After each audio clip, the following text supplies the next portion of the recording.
இந்த செடி வந்து கிளாச்சிக்காய். இந்த கிளாச்சிக்காயானது மிக மிக முக்கியமான ஒரு வைத்தியமான மருந்து. ஆனால் ஒரு இலையில கூட ஒரு முள் இருக்கும், கொக்கி கொக்கியாக பிடிக்கும். ஆனால் பவரான மூலிகை அது. இந்த கிளாக்காய் அந்த காய் எடுத்து அந்த விதையை எடுக்கணும். இப்போ பூவும் பிஞ்சுமா இருக்குது, இப்போ காய் இல்லை. அடுத்த எபிசோடிக்கு நான் பூவும் பிஞ்சு நல்லா காயோடு போடுறேன். இப்போதைக்கு இதோடைய பவர் என்னன்னு கேட்டால், இதோடைய பவர் வந்து அந்த காயை எடுக்கணும். காய் எடுத்து அந்த விதையை நல்லா நெய்ய நெருங்க தட்டி பவுட்ராக்கணும். பவுட்ராக்கி ஆட்டுப்பால் அல்லது பசும்பால் அதில் சாப்பிட்டோம்னா இது என்ன நோயை கண்டிக்கும்னு கேட்டிங்களா, மிக மிக ஒரு முக்கியமான ஒரு மூலிகை அது. ஆண்களுக்கு வந்து ஓதை பிடிச்சிருக்கு.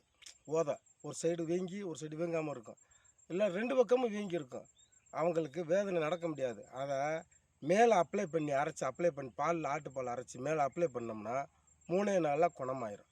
ஆனால் மேலேயும் அப்ளை பண்ணலாம், உள்ளேயும் ஒரு கிளாஸ் நம்ம சூர்ணமாக கலந்து உள்ளேயும் சாப்பிட்லாம். 3 நாளையில் குணமாயிரும், நார்மலுக்கு வந்துடும்.